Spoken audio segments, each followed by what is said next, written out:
This is the laws that lie. I have GS Brooks on the other side there. I'm just trying to get him in. We just wanted to have a brief discussion. Saji's not here right now, but welcome to the laws that lie.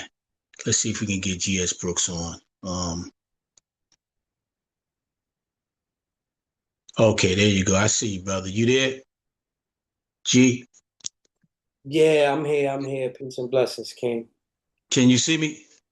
Yeah, I can see you, man. Let me laugh. So yeah, it's just me and you on. I don't know what happened with Saji, right? So I just want to kind of like dialogue a little bit, man. Right. So this is my podcast. It's called The Laws That Lie. Uh, what's been happening, right?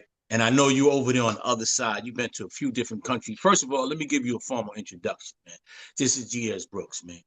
G.S. Brooks, better known as Amir, aka the book writer, the publisher, uh, global phenomenon when it comes down to assisting and mentoring. You know what I'm saying? I got to say that he is a uh, type of person that goes in front of groups and he wows the groups. You know what I'm saying? He works with different colleges. He's been doing a lot, man. A lot of work around, and so I salute you. I salute you, man, for So all of the much. work that you've been doing throughout the years. I've seen you grow, man. Um, but I just wanted to kind of have a little dialogue. This is just me and you. We just talking, man, right now. Um, so what's been happening right now is this: they've been talking about a lot of immigration laws. We all know that Trump. This is one of the ways that he's been. Um, he got elected due to the Democrats dropping the ball. Letting all of these people in through the borders. You know what I'm saying? Flooding New York City amongst other Hmm. states, man, and giving these immigrants more rights than actually the citizens that's been here, specifically African American citizens, busloads, man. I've known them to start building houses in Maine behind immigration traction, right? Now I don't know what the underlying motive was behind that, but I think that it was a travesty to justice, especially as African Americans are asking for reparations, man. Uh, it kind of was a slap in the face. So when you talk about these laws that we have, specifically the 14th Amendment of the Constitution, right? Yeah. When we're dealing with naturalized citizenship, right? Which actually was created for African American people. You know what I'm saying? Even though, when they were bringing about the Constitution, right? We weren't really included, 3/5 of a Hmm. man, right? Right. So they're bringing these people in while we have so many people in the United States, not just African Americans, but so many people that's being deprived of housing, right? So they come in and automatically they get this housing, right? So when you talk about reparations, this is a big thing right now because even in Ghana, I think we kind of sent the article back and forth, and they're arguing with Congress about and everybody agreed except for Argentina, United States, and the state of Israel, right? Which let's just say state of Israel like this. You understand me? So yeah, man. I mean, you know, that's like a slap in the face to me, man. So I think I just wanted to read something from the book, right, dealing with this 13th Amendment, all right, book called The Laws That Lie, right? And we kind of spoke about this. This is years ago I wrote this book, by the way. And so just so people could know, the 14th Amendment, right, to the United States Constitution was ratified on July 9th, 1868. And it is one of the Reconstruction Amendments passed after the Civil War.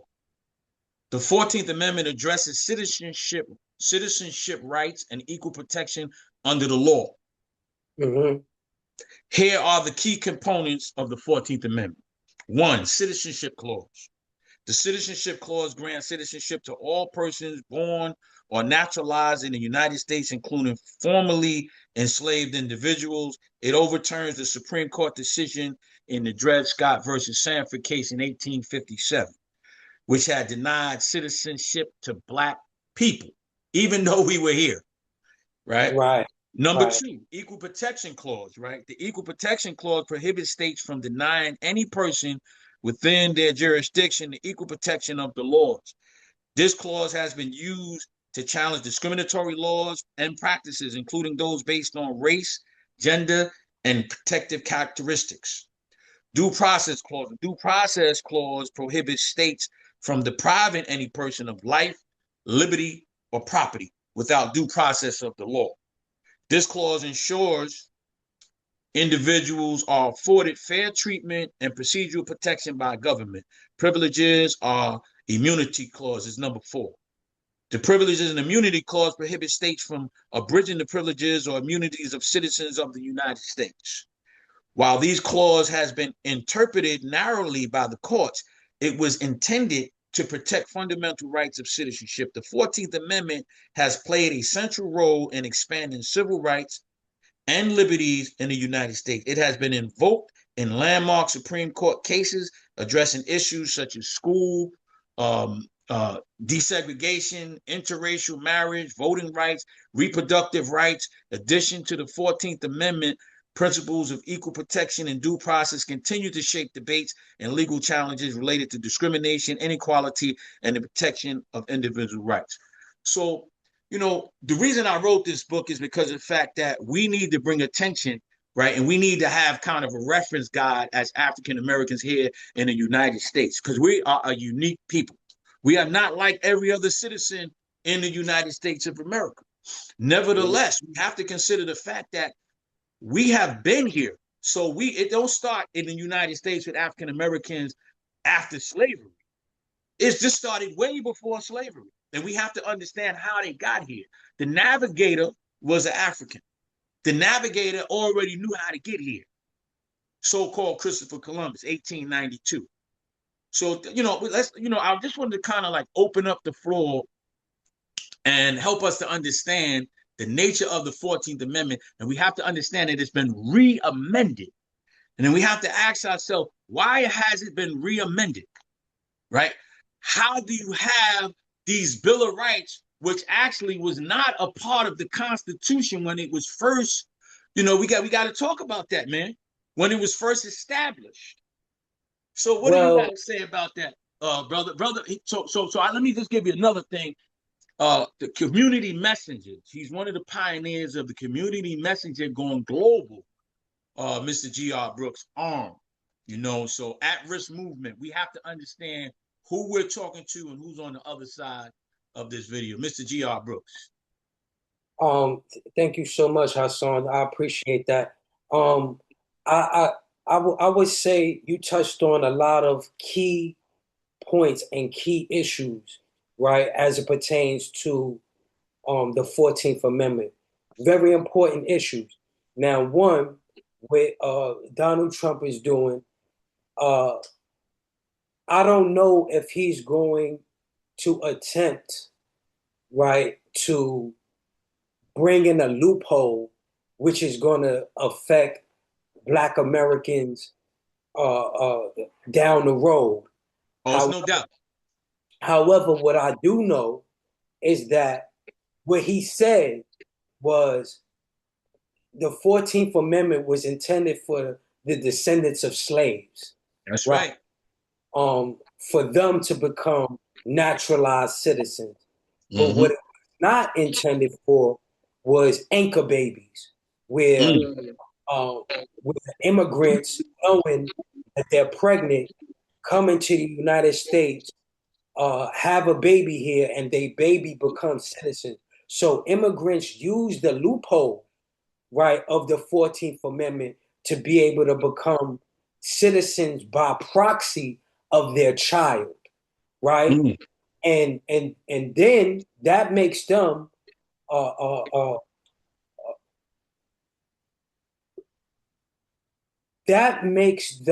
possible to receive benefits, right? That's supposed to go right to the American people, right? Now, what are these benefits? Welfare benefits, housing benefits, housing grants, right? Things that Black people fought for decades in the United States they're getting it for free just coming here and dropping a child. So once that became known that this was one of their ways to streamline into the United States, right? It should have been a law already made to prevent that from happening, because what you're doing now is you're taking advantage of the laws that's meant to protect United States citizens, particularly Black American descendants of slaves, right? And so I'm not against Trump when he's doing that, right? Right. That specific little piece of it, I'm not against him when he's doing that. All of his policies I can't agree with, right? That's right. I do recognize him. Yeah, I don't agree with any of the policies in the United States ever. Never have I agreed with all of them. But go ahead, brother. I'm sorry. Yeah, I don't. A lot of his. They have a real anti-black sentiment in the United States, both That's right. Democrat and Republican, right? And so, but that I agree with, because what's happening is, the Democrats. Now, I want to break something down just a little bit from what you were saying. Go ahead, brother. You said that they flooded in millions of immigrants, right? Which was correct. I knew on buses, on buses that they pay for, we pay for. Out of our taxes, they say taxation without representation is a tyranny. They never asked us. They never included us. Yet we pay taxes. We are a $1 trillion industry here in the United States. But go ahead, I'm gonna let you finish, man. No, that's a whole fact, right? Right. They didn't only just ship them in buses. They was telling, right, the Department of Defense to stand down, right? That's right. They was telling them, let them in, right? Joe Biden gave a call to the whole world, to the whole globe, that we're letting in immigrants, and immigrants is going to be the future of this country, the United States, right? And so, what did immigrants do? They responded to that. They started flooding in the millions. It haven't ever been nothing like that before. But you know what they was doing? What they was trying to do was they was trying to undermine the black vote, right? They was trying to bring in a new voting bloc, right? Made up of immigrants, because Joe Biden believed that, by letting in a bunch of immigrants, they will become a part of the Democratic Party. Plus, they was trying to undermine the Black American workforce. And this is something that they've done again and again and again and again in this country. That ain't nothing new, right? He just did it in droves, right? So now, when they got the pushback, see, Donald Trump is just the other side of the coin, right? He still want immigrants to be in this country too. He just don't want as many, right? And so, so getting rid of birthright citizenship in regards to them being able to have anchor babies, I think is something that's needed for Black Americans. However, the problem is with Black Americans, we don't know how to move as a group, right? Because you got some Black Americans saying the immigrants should have rights. Why should an immigrant have rights, right? In the United States of America, why should the immigrants be able to benefit from the taxpaying dollars, right? Why should immigrants be able to undermine Black Americans in the workforce? Because since we've been in this country, once we got freed, they would use different minority groups, right, to undermine our progress in the workforce, right? So Blacks freed out of slavery, they were bringing the Irishmen. And now the Irishmen, they wasn't considered white at the time, right? They was considered white niggers, right? And they was competing with the Black American, right, for lower level jobs, right? As was the Italians at one time. As was the Italians. As was the Jews at one time. But go ahead, brother. The Jews, the Puerto Ricans, the Dominicans, right? Now it's the Africans, right? Now it's the Mexicans, right? So they keep bringing in floods so we could battle, right, for our rights to develop into middle class communities. You know what I mean? The first thing that they did to undermine, the masses of black people was starting to ship the jobs across seas, right? We had the first industrial boom in the United States, and then they shipped all of that, all of the jobs, the manufacturing jobs across seas into countries like China. You know what I mean?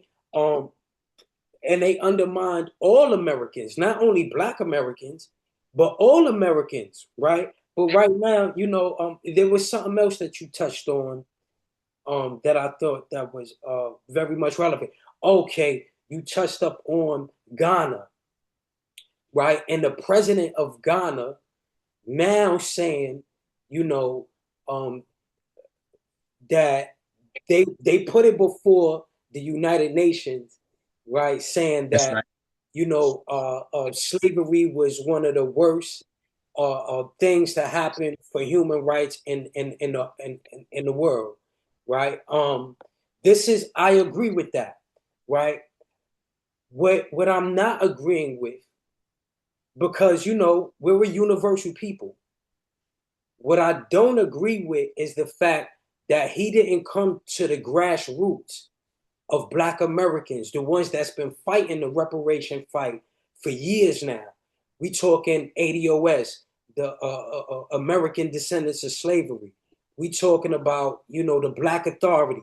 We talking about FBA, Foundational Black Americans. There's a bunch of groups that has been fighting and made this, right, a national talking point, to the point where Marion Williamson ran for president of the United States and used that as her platform, that she was going to give blacks, I think 500 billion in reparations if she became the president, right? Then right after that, COVID came out, which made me think that was suspect, right? And then after that, you know what I mean? They started flooding in, the United States with immigrants, right? Every time they do this, what they say is, we don't have enough money, right?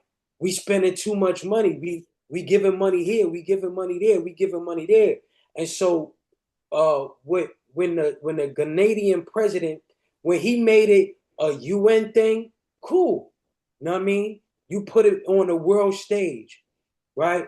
However, some of his talking points was kind of suspect to me in regards to, he was saying that so many Ghanaians, right, lost their lives, right, on the travel to the United States and the Caribbeans, right, by being sick, right, and being thrown off of the boats and all of that. And so he wants to receive reparations for what happened with that. Right? Are you referring to the Atlantic slave trade? I'm referring to the Atlantic slave trade, absolutely, right? But the Ghanaian president is speaking on those issues, saying Ghana wants to be a part of this reparations package, right? And I think that it's very disrespectful to Black Americans in regards to the fact that they're getting paid right now to this day, right, off of monuments where anybody could go to Ghana and see where they was holding the slaves. They kept those monuments up. They kept those buildings up. Such as the Door of No Return. The Door of No Return, absolutely, right? They kept that. People pay to go and experience where the slaves were being held before they got put on the boat, right, and shipped off into the Americas, right? So you got paid for selling, right, Africans into slavery, right? After that, you got paid to show monuments of where they were captured at, right, before they, got on the boat. And now you want to get paid for repair, right? Wow. That's a very interesting insight that you have, brother. Go ahead. I want you to talk about Inca babies, right? Keep that thought what you have so you can continue right there. But I want you to explain to the people what is Inca babies, right? And then explain to them where you're at right now, some of the things that you're trying to do. And I want you to give a proper bio of who G.S. Brooks is, man. Well, in regards, thank you for that, Haas. In regards to Anchor The Babies, Inca babies.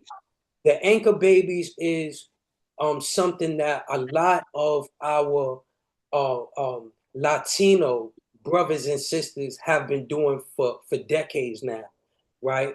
It would be a pregnant woman. She would get pregnant probably in before Puerto Rico became a state. Puerto Rico before the DR became, no, DR still their own entity, their own country, but before they became very represented in the United States, right? They would have pregnant women getting, pregnant in those countries, and then coming into the United States and having a child on American soil, right? And then saying that that child, because they was born on American soil, is a United States citizen, which gives the parent the right Got you. to be I got you. anchored, you know what I mean, in the United States and get all of the benefits that taxpayers have been paying for, right? All of this time. Why do we pay taxes, right? And they take a lot of taxes from Americans, right? We pay taxes so we can have these social programs. So if one of us lose a job or something like that, you become unemployed, you might need welfare, you might need housing. We have those systems in place. They didn't put nothing into, right, the country to be drawing from the country. And it's the same thing when they get smuggled in here into the workforce, right? They work in the country, and then they don't circulate those dollars within the United States. They shipping those dollars back off to their home countries, and they're building up their home countries. So the citizens from the United States is not benefiting from that workforce, right? And it goes to show that it's not just the immigrants' fault, though. It's the fault of these big businessmen, right, that want to undermine, Americans, all Americans, but specifically Black Americans, right, when it comes to, the labor force in regards to construction work, right, in regards to a lot of labor and service jobs, right? They're eating all of that up, right? And they taking the money outside of the country. So it don't even get circulated within the United States. So what do you say about African Americans that say, listen, man, if you think that we're gonna be out there in them fields plucking strawberries and blueberries and stuff like that, we're not doing that. So you might as well give them that job. I understand how they feel about that, right? However, that shouldn't go to nobody illegal anyway, right? That's number one. But that's not the only jobs that they're taking, right? That's not it, right? They have dominated this construction field, dominated, right? Black people can't even get in and get a job with the construction, not because they deal with they put their own people on, right? Once you got somebody, so let me ask you something. You telling me that being that they're here, they dominate that field and they're putting their own people on. Nepotism. Yeah, but whose fault is that? Shouldn't Black people be doing the same thing? Shouldn't we have done the same thing? Yeah, but what's stopping us from doing that, and what has stopped us from doing that? Well, I'm gonna admit that a lot of us, right, have become lazy. Complacent. Yes. Complacent. Yeah. A lot of us have become lazy, but not all of us, right? And not all of the opportunities are available to us, right? We also got to remember who's doing the hiring, right? Who's the business owners that's allowing the immigrants to come in, right, and dominate these spaces, right? So it has always been a movement in regards to wealthy, right, white businessmen that has been undermining black progress in the United States. They don't want to pay fair wages. They treat you any old kind of way, right? And then they bring in buffer groups because they don't want to deal with you, right? So the blame could go all around. You know what I mean? So I'm not saying that the blame can't go all around, but what I am saying is that it's a strategic move to undermine black development in the United States. You know what I mean? And they do it across the board. They've done did it with redlining. They done did it with people being able to get loans, right? People being able to live in certain neighborhoods, right? They've done that to Native Black American people. I don't even want to always call us African American, right? Because Africans that migrate to America, right? Even though they never been through the what they call the Atlantic slave trade, they're considered African Americans, right? What's that guy that made the Tesla car? Elon Musk. Elon Musk is considered an African American. Break that down for me. I don't understand that. Elon Musk was born in Africa. He got citizenship in America. He's an African American.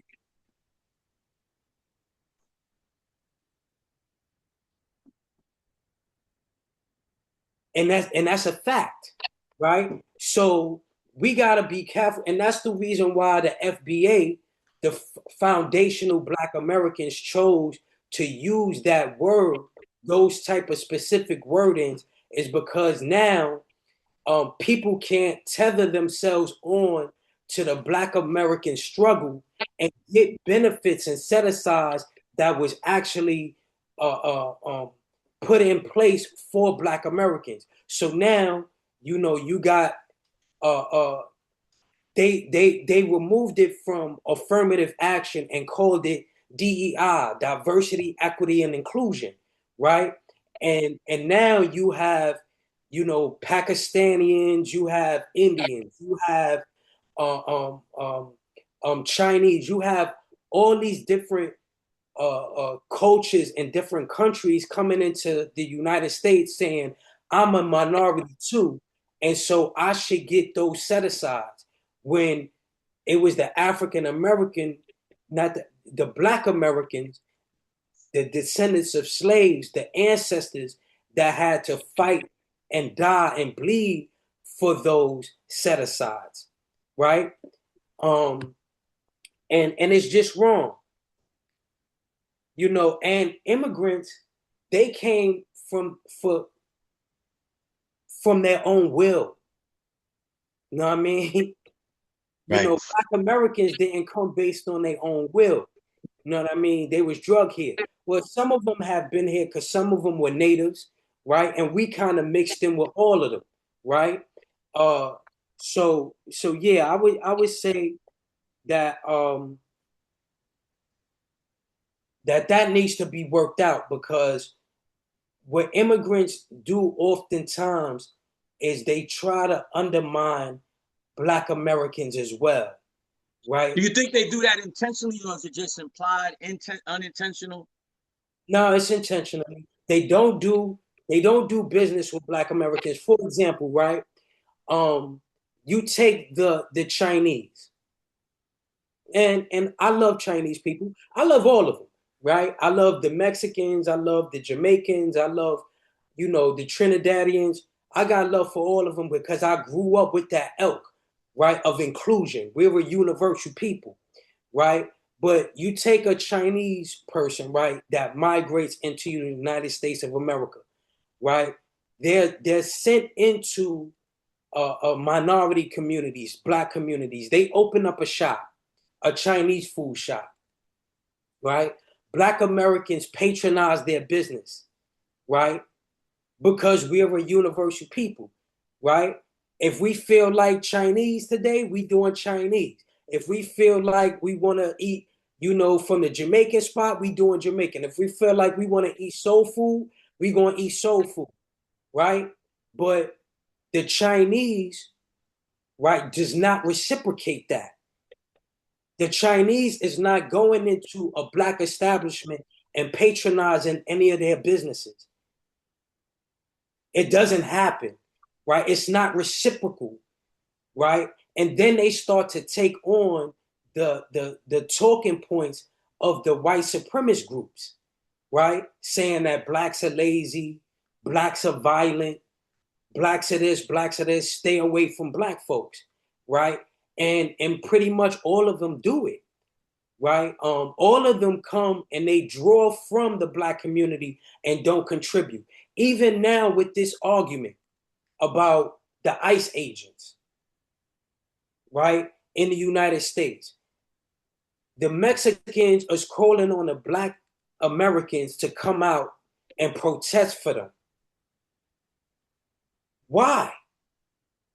Why you want us to put ourselves in harm's way, right? You don't come out when black people are being killed and murdered on the street, not in groups. We might have one or two of them that adopt the black culture, love the black culture, got black friends. You know what I mean? Feel like it's unfair, but as a group, they've been prejudiced towards us, right? So they don't come out when black people are being killed and when we're protesting for our rights. But now that they're under the line of fire, they're saying, yo, black people, come on out and protest for us, and not saying that we are going to do the same for you and apologizing for the relationship that they have had with us thus far, right? Saying, yo, we're going to start doing business with you guys. You know what I mean? We're going to be equal, right? They not saying that. They trying to shame us into coming out and fighting for these different groups. And this is Africans included, right? The Somali group. They separate themselves from Black America. They say, I'm not black. You know what I mean? But now that they're under fire with the ICE agents, they're saying, black people, come out and help us, right? We black just like you. And it's going to happen to you too, right? If they doing this to us now, it's been happening to us. That's what we've been telling you about, right? You wouldn't listen. You didn't want to come out. You said, oh no, that's you. That's your problem.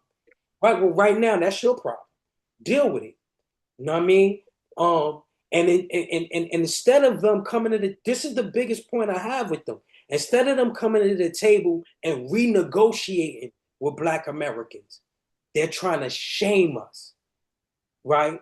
So they want the benefits without doing the work, right? Without making a new covenant, a new agreement with Black America. Like, we see what you're talking about. We see the racism. It's in our face now. You know what I mean? We apologize for saying it wasn't happening to you. You know what I mean? So I'll tell you what, we're going to come to the table and, we'll share the wealth that we have. We're not going to deal with nepotism anymore. You know what I mean? We're going to be fair dealing people, right? We're going to patronize your businesses. We're going to protest when Black men or women is killed, or they doing a mass incarceration of Black folks. We're going to protest about that. They not saying none of that, bro. They saying come out or it's going to happen to you too. What? No. You know what I mean? And I don't like Black politicians, the Democratic shields from the DNC, right? Trying to say, if they doing this to them, it's going to happen to Black folks too. It's been happening to Black folks. We've been fighting for everything we had in this country since 1619, since we came on the shores of 1619. We're not trying to hear none of that. You know what I mean? Either you come to us with a new policy on how you're going to engage with us, or all bets are off. We're going to look out for ourselves. Bottom line, that's just how I feel. Right. And you have a right to feel that way. Where are you right now, man? And what are some of the things that you're trying to do over there where you're at? Right now, I'm in Indonesia, and we're working on our Evolve line. I got one of one of the first shirts that we made up. I got that on right now. So we're building up the brand. It's called Evolve, the Social Intelligence Club. It's a high-end brand. We dealing with the top of the line materials, the thickest fabrics, and the best uh, craftsmanship. Right? We've been to 6 different countries already. Right? Just so we could What get. country? What countries have you been to? Let's hear it. I've been to South Africa, Johannesburg, Cape Town. I've been to Namibia. I've been to Vietnam. I've been to Cambodia. I've been to Indonesia. Um, I've been to Malaysia. Right. So we've been bouncing around, and we're about to head back to Vietnam because Vietnam does some good work. We're looking to make relationships in China as well, but right now we're about to head back into Vietnam. And the whole point and purpose of doing that is this. I realized I seen the writing on the wall, Hassan, right? I seen that they was going to try to bleed us out economically, right? When you say they, I'm talking about the Democratic Party, right? okay. When they started flooding in all the immigrants, I knew it was going to be a problem for work because I was on the ground seeing it in real time. I was seeing Mexicans working everywhere that blacks held jobs, right? I was seeing when you applying for jobs, you're going to have to know how to be bilingual. They was even changing the language of the requirements for getting employment in the United States, right? And so I realized that this was another wave of oppression, economic deprivation that they was going to do to Black American people. So I'm saying I'm tired of that, right? We tired of begging. We tired of living on our knees. We need, you know what I mean, to create our own institutions and employ our own people. So being that I had skills already as a fashion designer, working with various fashion lines, Sean John, Fat Farm, Baby Fat, I said, listen, I'm going to use my skills because I mentor young men. And that's where it really came from initially. I was mentoring groups in the Bronx, and a lot of my young men wanted to be fashion designers. And I was like, yo, I've done freelance fashion for some years. So I developed a workshop for them, right? And with me developing a workshop, I needed a name for it, right? So I called it Evolve, right? And um, and so I started making like samples of clothes. I would show them how to design by hand and by using Photoshop, Illustrator, these different mediums to design. And so I said, hold up, I got the skills. My young men need jobs, right? Because we was also engaging in job development for them, right? Fixing up their resumes, teaching them how to interview, teaching them how to do, the elevator speech, right? And they was going out to get these jobs and they was being turned away. So my thing was, when are we going to employ our own instead of having an expectation for people outside the community to employ us, right? And so that's what made me go on the trip. And I started out in Africa where I made it another chapter. In Africa, it's not a 501c3. It's called an NPC, nonprofit company, right? And so I started another chapter of the at-risk movement economic development there because they're dealing with a lot of gun violence out there, a lot of gang violence as well, right? And then it just went on from there. I went from different place to different place. Now, the at-risk movement, we're doing very good as an organization right now. Some of our interns just last week was at Columbia with the Beyond the Bars, and they did a presentation for the at-risk movement there. So what we do is we specialize in cognitive behavioral therapy, right? Which is a term I coined, right? Part, no, my bad. not cognitive behavioral therapy. That's wrong. That I didn't coin that. That comes from uh, uh, another organization called Thinking for Change. We got CBR, cognitive behavioral reframing, right? And the reason why I designed it, I designed textbooks and everything about it, right? I designed methods and curriculum around it, is because a lot of the material that we were using, our young people couldn't identify with. So I wanted to give them something that they could identify with, something that where it wasn't like pulling teeth, to get them to learn how to change their mind frame, right? And it's worked out very well, right? So we got interns with Brooklyn College, John Jay College, and we're expanding our internship program, and now we just started the nonprofit Essential Alliance, and we already have 11 organizations that signed up, right? So we could have different branches of the same tree where we could do referrals and we could be community. A lot of these organizations, instead of them working together, they all have to fight for the same funding, right? So now when we start to fund ourselves and we start to get philanthropists, we don't have to be at odds with other people that's doing similar work, if that makes sense to you. Yeah, it makes a lot of sense, man. How was your treatment and how did they receive you in South Africa, man? With you was trying to do some stuff there. I'm glad you asked that question because it goes to a bigger question. It goes to, I'm glad, I'm really glad you asked that question. Before I break that down, what I want to say this about immigration, right? It's not reciprocal. And this is the reason why I'm not all that mad at Trump, right, for putting a halt to immigration. Black Americans or any other American can't go to any other country and get work there.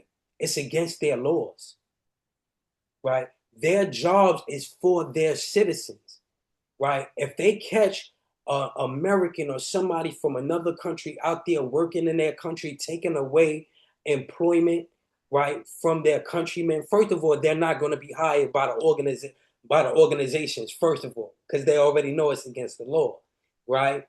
But secondly, they will be arrested and shipped out of the country, right? So while we're in America, the Democratic Party is fighting for immigrant rights to take away jobs from American citizens. And it doesn't work the other way around. In every last country I went to, even in Africa, you're not allowed to work and take away from their economy, from the locals that live there, that was born and raised there, right? But you can invest, right? And you got to start off with $150,000 to $200,000, right? And then you got to hire from within. You can't import workers, right, from your country or other countries. You got. But what'll happen if what'll happen if you do import people from your country or other countries who come there with work permits? That's a whole another thing that they have to go through. It takes a lot of time, and then there's a lot of taxes around that, and they don't always allow them to do that, right? So you're saying they will tax you, they will allow you, but it's going to be enormous taxes. How enormous is it, and what happens? What's the process? It's going to be hard, and it's a hard process, right? Even the big businesses, right, out here, in all of these different when countries. You say out here, what do you mean out here? Because we have to be specific. Like in Indonesia, right? Okay. I'm in Indonesia right now. I just was speaking to a good Indonesian brother. They got something that they call Grab, which is equivalent to what we would call Ubers in the United States. So I was taking a Grab, and I was talking to him about, how does he feel about all of the, people that's coming in vacation, right? And he was like,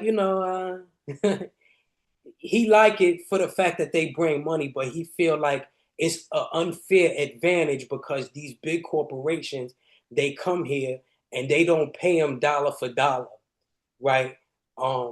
Their currency is uh, like one American dollar is like 100,000 of their dollars, type of thing, right? And so they're not paying dollar for dollar; they're paying them in their currency rate, and he feel like they're being, taken advantage of, right, from these big corporations. So, you know, uh, I could be a little bit off when I'm talking about the currency, but I just know it's a much higher, right? Uh, the American dollar and the euro dollar is much stronger than a lot of these different currencies in these different countries. So speaking about that, going into how I was received in Africa, I had a warm welcome in Africa. People treated me like family there, right? They got something called Ubuntu, right? Where it's like you're giving, to people in need. You're taking care, you're caring for others, right? The way you really want to be cared for yourself. You treat people like family, even if you don't know them, right? So when it comes to the people, right, I got a warm welcome. But when it comes to trying to get in there and do business, right, they make it very difficult in regards to you have to come with a lot of money. You know what I mean? And um, like I said, starting at 150 to 200,000, you have to invest and build their infrastructure, and that doesn't always give you ownership, right? You got to read the fine print, and so you know, even with Africa, they still are dealing with tribal warfare. You know what I mean? So it's they're welcoming on the ground with the people, like they're because we're a global phenomenon, particularly Black Americans, right? They love us all over the world. So when they see us, they like, oh wow, you're a Black American because they listen to our music. They wear the same They type. love us or do they love our culture? It's a difference. They love our culture. Okay. That's I'm glad you pointed that out. You're absolutely right. But a lot of them embrace us, right? But then you have your others, right, that they have their cultural biases, right? And they put that on us as well. You know what I mean? But I wouldn't say that it's the vast majority because I don't know. When I was meeting with the people there and I was being introduced to different people, they showed me love. You know what I mean? But in government and all of that, a completely different picture. When you say a completely different picture, let's draw out that picture. What does that look like when the government are they indifferent? Particularly in Africa, South Africa, they're trying to imitate a lot of the American government culture, right? They're trying to overtax their citizens, right? They, even with like the Elon Musk thing, right? They dealt with apartheid over there, right? And so they're the majority, right? They're like, I think like the white or the minority, they like 7% of the population. Right, and they call the white people Afrikaners. Is that correct? Yes, they're called Afrikaners. So what do they call the black people over there, the natives that's there? Well, they have a bunch of different tribes, right? So they really call themselves South African, but they have, and that's like the whole thing. They call themselves they're South African, but they got a bunch of different tribes, right? And even they have strife with what they call um, coloreds. Coloreds will be an African person, Black African, mixed with a white person, right? That child will be called the colored, right? And they were like a buffer group that was created by the colonizers, right? And they have prejudices against the Black African, right? For years, they was like the favored Blacks. They wasn't white. You're referring to the colors. The colors were the Colored. favorite Black. Yeah, they And was those are just people who are miscegenated. They mix with white and Black. Okay. right. So a Black woman having a white man's child is not allowed to raise that child, right? They go into their own community, which is called the colored community, right? And they live separate from Wow. they Wow. live they live separate from Black South Africans, right? And they started to have prejudice and racism against Black South Africans as well, right? Right. That sounds like what was happening, I think, in like some of the West Indian community. They call them coolies. And the Cool. coolies actually lived up in the hill. They were light-skinned, Indian-looking people versus the native Jamaicans and people from the Caribbean states who were more dark-skinned. But go ahead, brother. I'm sorry. Absolutely right. You're absolutely right about that. And so when they overturned apartheid, the Black South African began to dominate the government, right? And so now they have a bunch of set asides for Black South African. They got a bunch of programs that they don't have for the coloreds, right? And so the coloreds are doing a lot of gang banging. They're doing a lot of drinking and drugging. And they feel like outcasted. But prior to that, they was on board with white supremacy, right, and outcasting the Black South African, right, and so they got a lot of work to do in South Africa, but the country is beautiful, their infrastructure is solid, they got something that they call load shedding, right, which is sometimes the power would go out in the whole country to rebuild back up. You know what I mean? So they have some of that going on, but other than that, some of their malls look like cities, literally. You know what I mean? You could walk through there for hours before you reach the other end. You know what I mean? And they have all of the things. They got, Coach, Louis Vuitton, Gucci, Prada, everything. You know what I'm saying? Is there, right? And they have the same issues that they're having in like Indonesia, where these big corporations come in, right, and get the vast majority of the wealth and the profit from the businesses, right?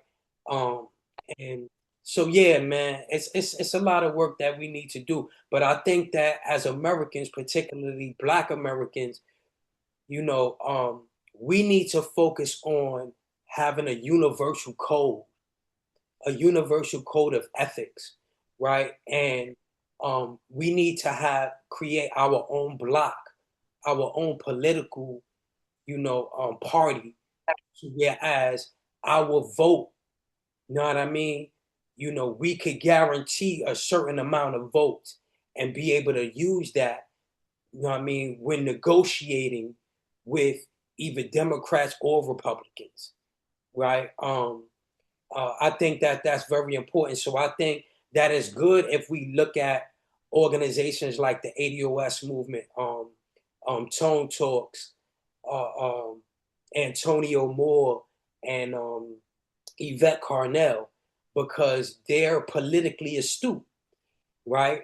And we could learn a lot from them and get on board, and move as a unit, right? divide and conquer has, separated our community for decades, centuries even.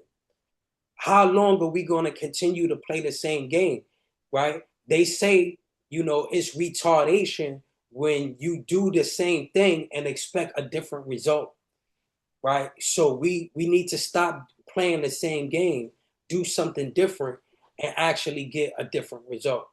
But you know, um, Yeah, yeah. I mean, you hit a lot of points, brother.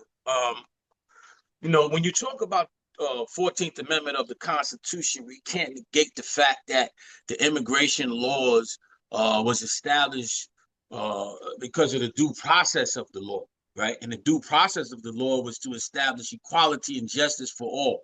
However, the immigration and the migration of people from these other countries into the United States brought about an inequality of the law for African Americans, man. So, when we talk about taxation without representation, man, and taking our money, right, and just using our money any way they want to, it makes me think about us following these laws that other people don't even follow and abide by. These laws don't even apply to us. However, we're so messed up that we follow these laws blindly. We're blind followers when it comes to trying to do the right thing, to be honest with you, man. Even unbeknownst to a lot of people, they think that the African Americans are violent and we're criminals.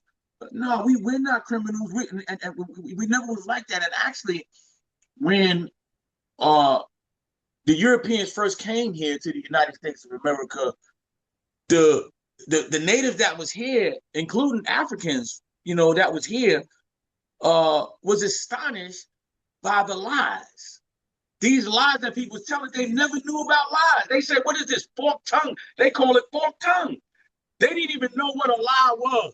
We as African Americans didn't know what a lie was. So we are actually following the trends of these European people that came here. Case in point.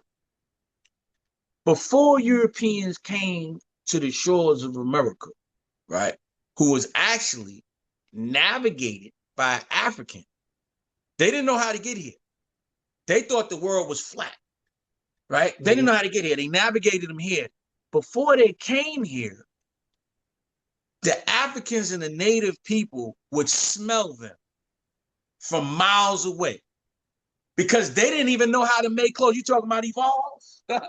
They didn't even know how to make clothes. Europeans used to cut open animals and just take their skin and put it on their back, and they would smell. And they wouldn't even wash. They didn't know how to wash. Africans taught them how to wash.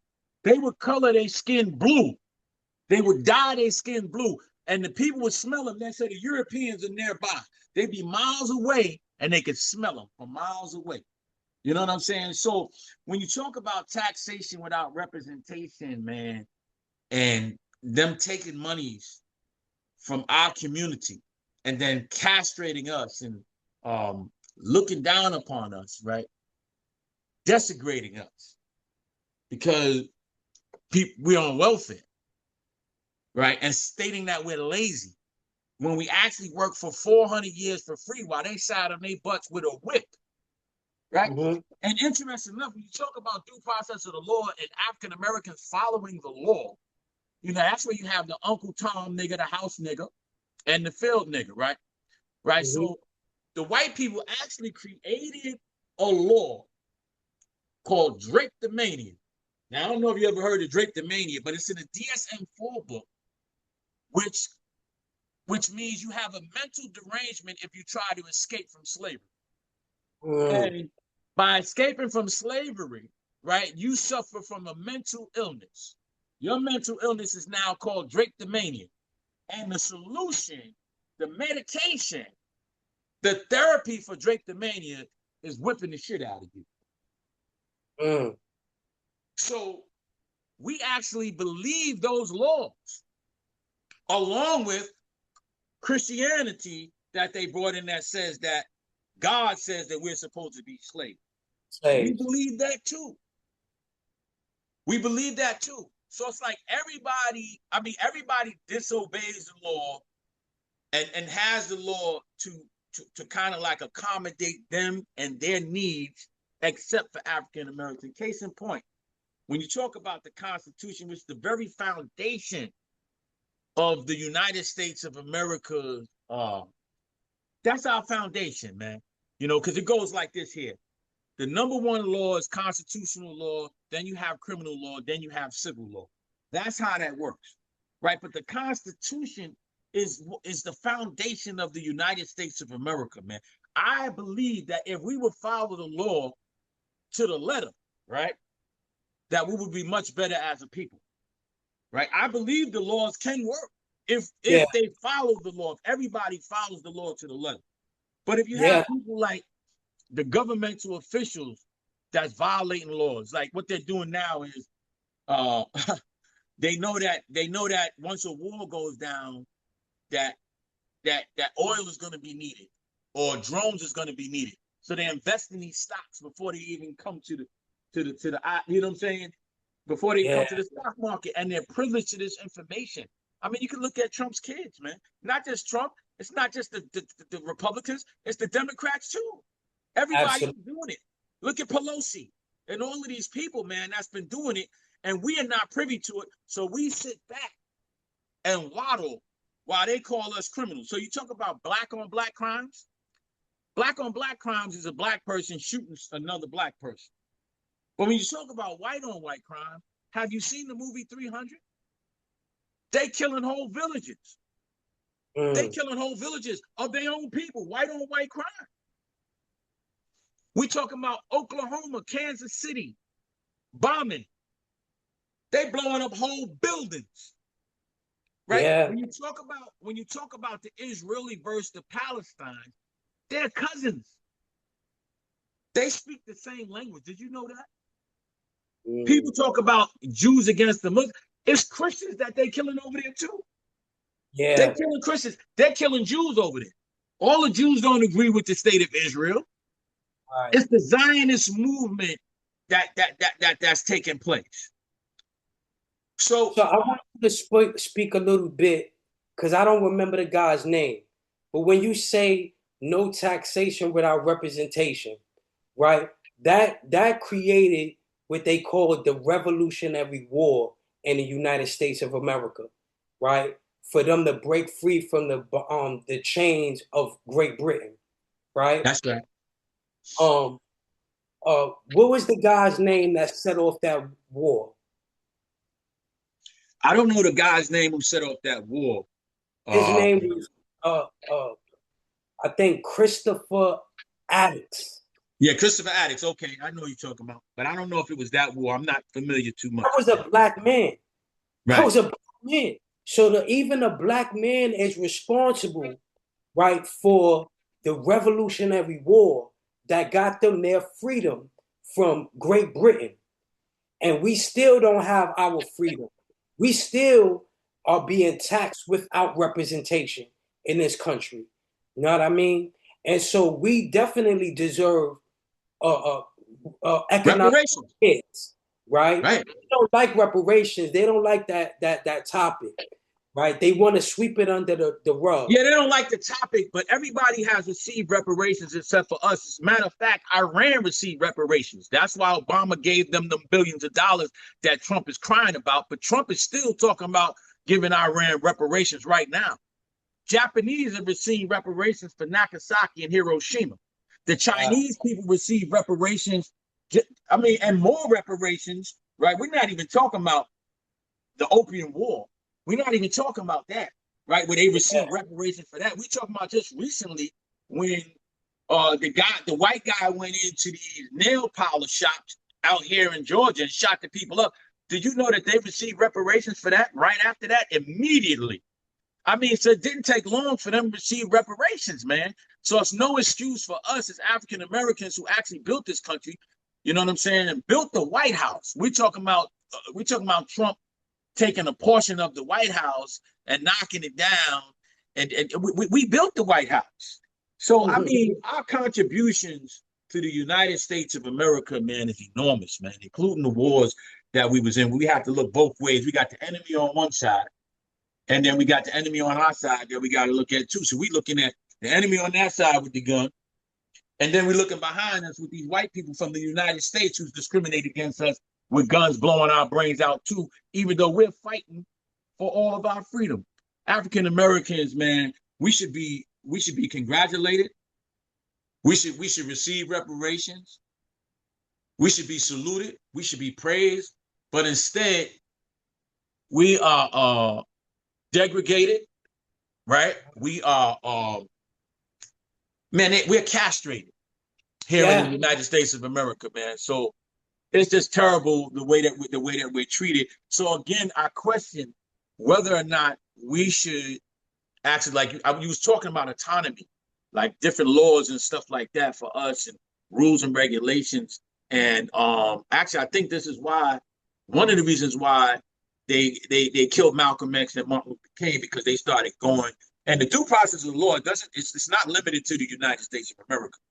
Just to let you know, the 14th Amendment is not limited to the United States of America. The only reason why there's immigration laws now is because they passed the Civil Rights Law, 1965, 1964. These laws actually opened up the gateway for the immigration law. There would be no immigrants here if it wasn't for the civil rights laws.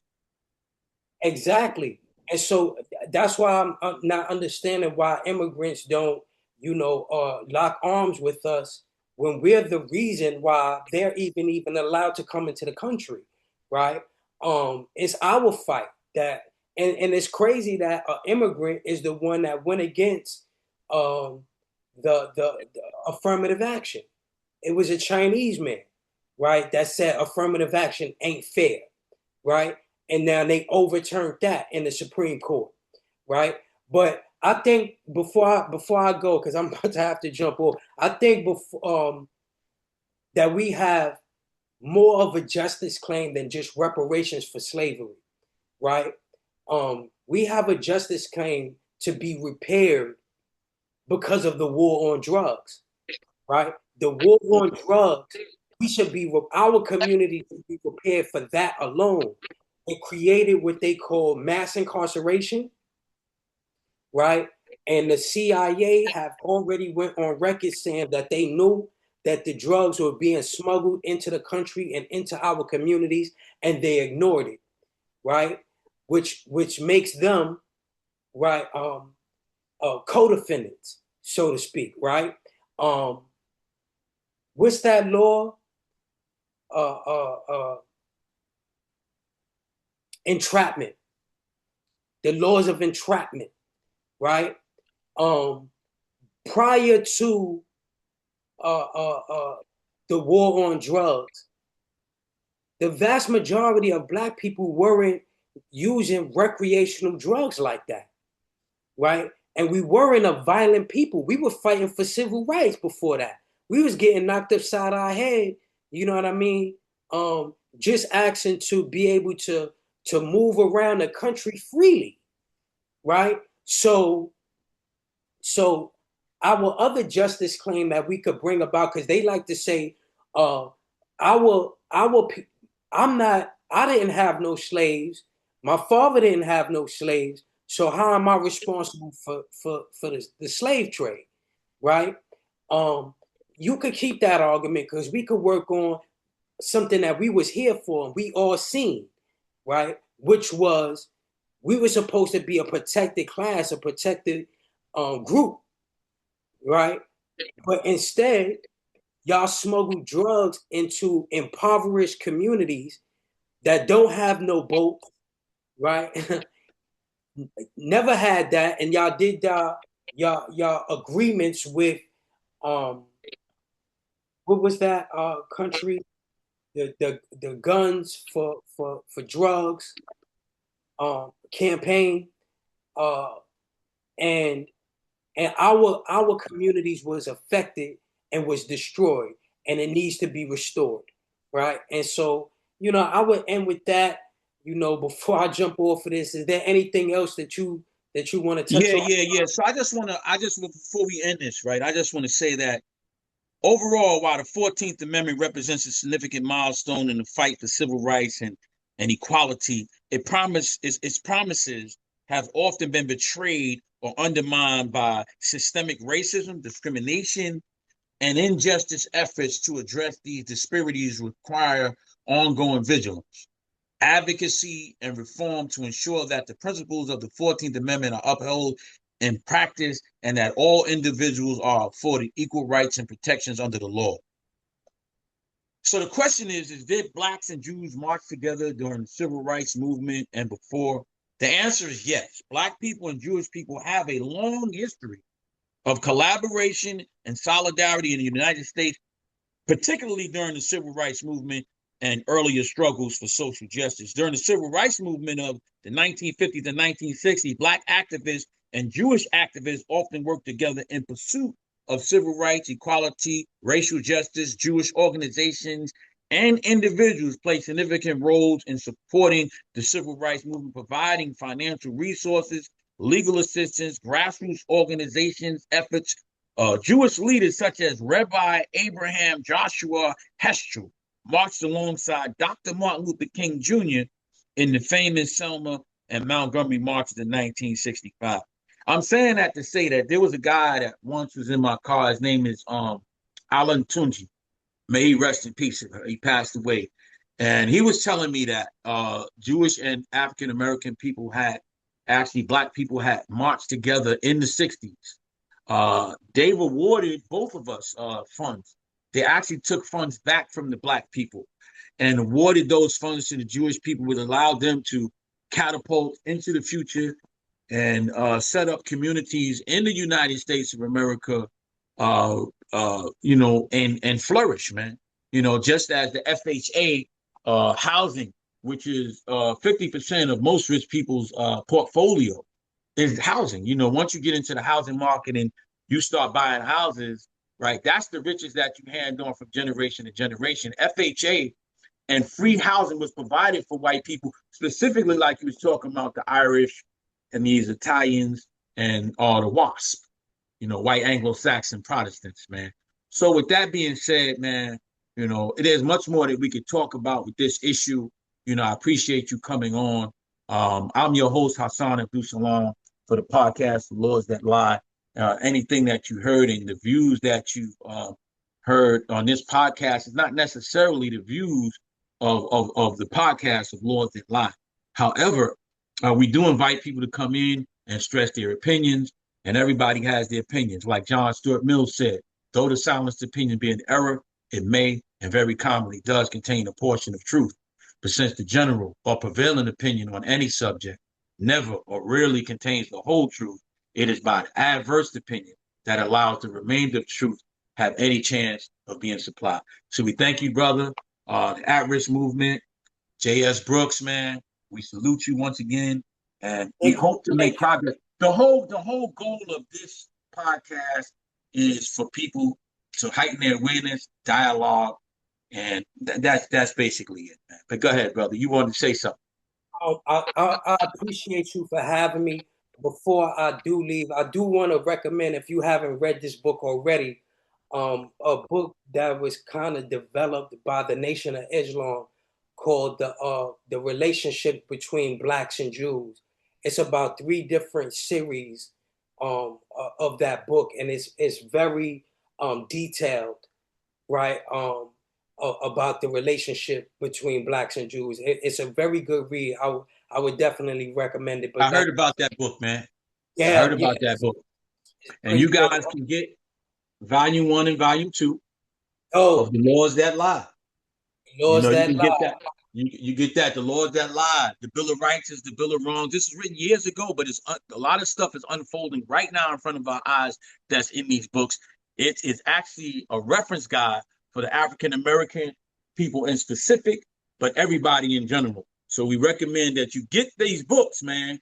And you can get it from the app. It's app.b2bnetworking.com.